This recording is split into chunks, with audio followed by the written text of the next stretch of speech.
I needed a commitment. I needed to see what was happening in the society, in the world I am living in. And I remember how fabulous, how magical was the portrait I could discover when I was a kid, to be aware that to make a portrait is to talk about human story. Every day I meet people. I am able to listen to their story and to be aware of what are the different stories of our fellows and citizens, but at the same time to see how similar we are, the human condition is the same. Most of humanity lives deeply connected with the earth. So I decided to take the car and visit them. It takes time because it's not easy to arrive in a tiny village, to knock at the door of the priest or a monastery or the barn of farmers, but it is wonderful because after 3 days, 2-3 days, I'm able to be in the house of the people, to listen to their stories, and then we can have the idea to make portraits. Portrait is a personal vision.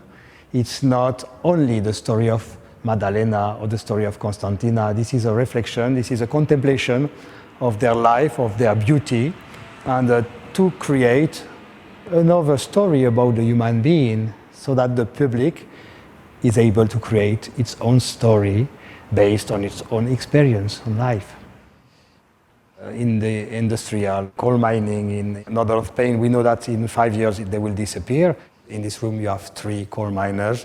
Of course you can see there is the echo of the work. As in the last series, I always wait for the end of the day.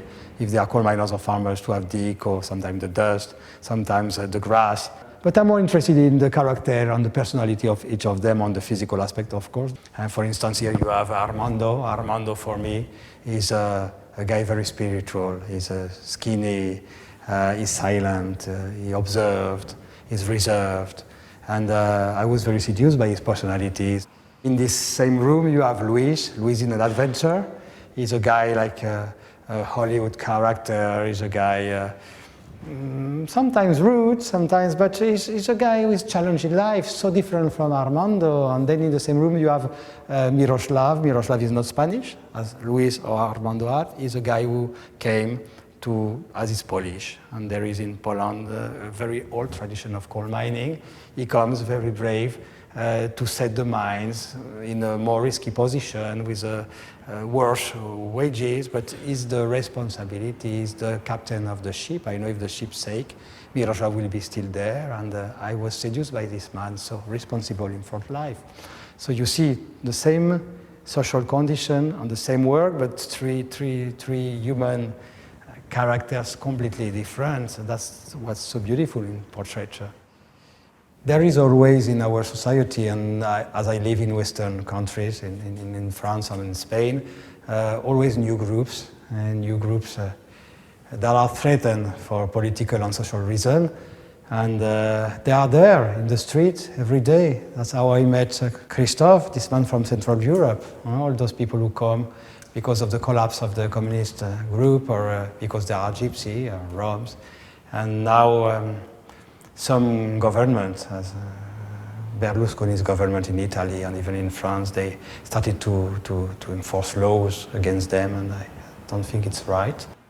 That's why I decided to try to meet some of them. Those people are present. I share stories with them. I know who they are. I choose inside the same groups, not for being a gypsy who interests me. Of course, the gypsies interest me, but I fall in love. I choose certain people that for me are more important, for their intelligence, for their sensibility, for their spirituality. I don't know. Sometimes they are more kind of dissidents inside their group, or their group is dissident in society. So I have a special crush on them.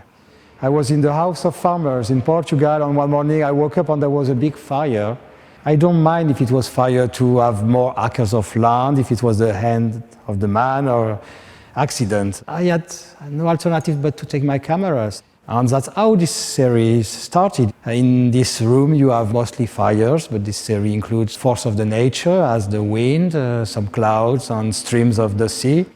Relatos means many things at the same time, and I like this ambiguity. Relatos means tales, it means stories, it means narration, and it means accounts. So sometimes it's what is life. So I decided to keep it in Spanish.